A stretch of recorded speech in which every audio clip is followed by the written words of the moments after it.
हजरत इब्राहिम अलैहिस्सलाम भाग 4। खाना काबा की तामीर, दुआएं और इंसानियत के लिए पैगाम। बेआब वादी अब वीरान नहीं रही थी। जहां कभी सिर्फ सन्नाटा और पत्थर थे, वहां अब जमजम की बरकत से जिंदगी करवट ले चुकी थी। कबीले आने लगे थे, लोग बसने लगे थे, और वो जगह जिसे कभी कोई पूछता तक नहीं था, अब अल्लाह की रहमत से आबाद होने लगी थी। यही वो वादी थी जिसे आज दुनिया मक्का के नाम से जानती है। इब्राहिम अलैहिस्सलाम दूर दराज की सरजमीनों में अल्लाह का पैगाम पहुंचा रहे थे, मगर उनका दिल बार बार उसी बेआब वादी की तरफ खिंच आता था, जहां उनका बेटा इस्माइल रहता था। बरसों बाद जब वो मक्का पहुंचे तो देखा कि इस्माइल जवान हो चुके थे। सब्र, हया और इताअत उनकी चाल में साफ झलकती थी। ये मुलाकात सिर्फ बाप बेटे की नहीं थी, ये एक बहुत बड़ी जिम्मेदारी की शुरुआत थी। एक दिन अल्लाह का हुक्म आया, उस घर को दोबारा कायम किया जाए जिसे सबसे पहले इंसानों के लिए इबादत की जगह बनाया गया था। वो घर जो तौहीद का मरकज बनेगा, वो घर जिसे पूरी दुनिया बैतुल्लाह के नाम से जानेगी। ये कोई मामूली इमारत नहीं थी, ये इंसानियत के दिल की तामीर थी। इब्राहिम अलैहिस्सलाम ने अपने बेटे से कहा कि अल्लाह ने हमें एक काम सौंपा है। इस्माइल अलैहिस्सलाम ने बिना किसी सवाल के हामी भर दी। यही वो बेटा था जिसने कुर्बानी के मैदान में भी एक पल के लिए पीछे हटना नहीं सीखा था। दोनों बाप बेटा उस जगह पहुंचे जहां पहले कभी अल्लाह का घर मौजूद था। निशान बाकी थे, मगर दीवारें नहीं थी। पत्थर बिखरे पड़े थे और वादी खामोश थी, मानो इंतजार कर रही हो कि अब अल्लाह का घर फिर से खड़ा हो। उन्होंने पत्थर उठाने शुरू किए। न कोई नक्शा, न कोई औजार, न कोई भीड़, बस अल्लाह पर यकीन। इस्माइल पत्थर लाते, इब्राहिम उन्हें जमाते। जब दीवारें ऊंची होने लगी तो एक पत्थर रखा गया जिस पर खड़े होकर इब्राहिम तामीर करते। यही पत्थर आगे चलकर मकाम इब्राहिम कहलाया। हर पत्थर के साथ उनकी जुबान पर दुआ थी, ए हमारे रब, हमसे इसे कबूल फरमा ले, तू सुनने वाला है, जानने वाला है।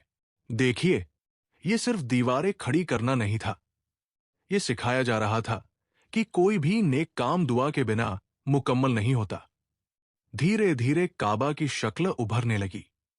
4 सादा दीवारें, न कोई सजावट, न कोई घमंड, क्योंकि अल्लाह के घर की खूबसूरती पत्थरों में नहीं, नियत में होती है।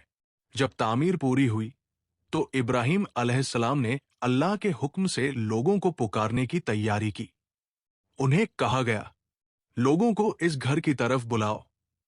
इब्राहिम अलैहिस्सलाम ने अर्ज किया, ऐ मेरे रब, मेरी आवाज कहां तक पहुंचेगी? अल्लाह ने फरमाया, आवाज देना तुम्हारा काम है, पहुंचाना मेरा। फिर उस वादी में एक आवाज गूंजी, अल्लाह के घर की तरफ आने की दावत, और अल्लाह ने उस आवाज को क़यामत तक के लिए जिंदा कर दिया। आज जब दुनिया के कोने कोने से लोग हज के लिए निकलते हैं तो समझ लीजिए वो उसी पुकार का जवाब है। इब्राहिम अलैहिस्सलाम ने फिर दुआ की कि इस घर को अमन की जगह बना दे, यहां आने वालों के दिलों को सुकून दे, और मेरी औलाद में से ऐसे लोग उठा जो तेरा पैगाम दुनिया तक पहुंचाए। ये दुआ यूं ही नहीं थी, इसी दुआ का नतीजा था कि सदियों बाद इसी खानदान से आखिरी रसूल पैदा हुए। लेकिन ये कहानी यही खत्म नहीं होती। जब खाना काबा की तामीर पूरी हुई तो वो बेआब वादी सिर्फ एक जगह नहीं रही, बल्कि पूरी इंसानियत के लिए एक निशानी बन गई। 4 सादा दीवारें थी, मगर उनमें तौहीद की ऐसी ताकत थी कि सदियां भी उसे मिटा नहीं सकी। इब्राहिम अलैहिस्सलाम देर तक उस घर को देखते रहे, वो घर जिसे अल्लाह ने अपनी तरफ मंसूब किया था। फिर वो वक्त आया जब अल्लाह ने इब्राहिम अलैहिस्सलाम को एक और हुक्म दिया। ये हुक्म दीवारें खड़ी करने का नहीं था, बल्कि दिलों को जोड़ने का था। उन्हें कहा गया कि लोगों को इस घर की जियारत के लिए बुलाया जाए। ये बात इंसानी अक्ल से परे थी। उस वक्त न रास्ते थे, न सवारियां, न आबादी। मगर इब्राहिम अलैहिस्सलाम ने रब के हुक्म पर यकीन किया। वो एक ऊंची जगह पर खड़े हुए और पुकार लगाई। ये पुकार पत्थरों से टकराई, पहाड़ों से गूंजी, हवाओं में फैल गई। ये आवाज सिर्फ उस वक्त के लोगों तक नहीं थी, ये क़यामत तक आने वाली नस्लों के लिए थी। आज जब कोई दूर दराज से चलकर उस घर तक पहुंचता है, तो समझ लीजिए कि वो उसी पुकार का जवाब है। इसके बाद इब्राहिम अलैहिस्सलाम ने अपने रब से दुआ की कि इस घर को अमन की जगह बना दे, यहां आने वालों को डर से महफूज रखे और यहां की बस्ती को बरकत वाली रोजी अता करे। ये दुआ सिर्फ उस वक्त के लिए नहीं थी, ये आने वाली सदियों के लिए थी। धीरे धीरे मक्का में जिंदगी बढ़ने लगी, कबीले बसने लगे, तिजारत शुरू हुई। मगर इब्राहिम अलैहिस्सलाम का मकसद साफ था, काबा तिजारत का नहीं, इबादत का मरकज रहेगा। उन्होंने इस्माइल को भी यही सिखाया कि इस घर की हिफाजत पत्थरों से नहीं, तौहीद से होती है। वक्त गुजरता गया। इब्राहिम अलैहिस्सलाम जब भी मक्का आते तो दिल भरकर उस घर को देखते, दुआ करते और लोगों को समझाते कि ये घर किसी कौम की मिल्कियत नहीं, बल्कि पूरी इंसानियत की अमानत है। यहीं से हज की बुनियाद पड़ी, चलना, ठहरना, याद करना और अल्लाह के सामने बराबर हो जाना।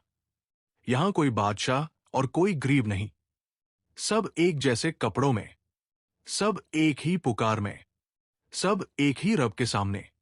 ये बराबरी इब्राहिम अलैहिस्सलाम के मिशन का हिस्सा थी। उन्होंने अपनी जिंदगी के आखिरी सालों में बार बार ये बात दोहराई कि असली काम इमारत बनाना नहीं, बल्कि ईमान बनाना है। पत्थर गिर सकते हैं, दीवारें टूट सकती हैं, मगर अगर दिलों में तौहीद जिंद है तो अल्लाह का घर जिंदा रहेगा। इब्राहिम अलैहिस्सलाम ने इस्माइल को अपनी जिम्मेदारियां सौंपी। ये सिर्फ बाप बेटे का रिश्ता नहीं था, ये एक अमानत का हवाला था कि इस घर की हिफाजत करना, इसकी पाकीज़गी बनाए रखना और लोगों को अल्लाह की तरफ बुलाते रहना। जब इब्राहिम अलैहिस्सलाम की उम्र ढलने लगी, तो उनकी जिंदगी का हर वाकया गवाही दे रहा था कि उन्होंने अल्लाह के हर हुक्म के सामने सर झुका दिया। आग का इम्तिहान, हिजरत, बेआब वादी, बेटे की कुर्बानी और अब काबा की तामीर, हर मोड़ पर सिर्फ इताअत थी।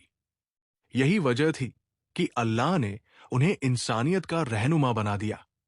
उनका नाम लिया जाता है तो सब्र याद आता है, उनका जिक्र होता है तो इताअत सामने आती है।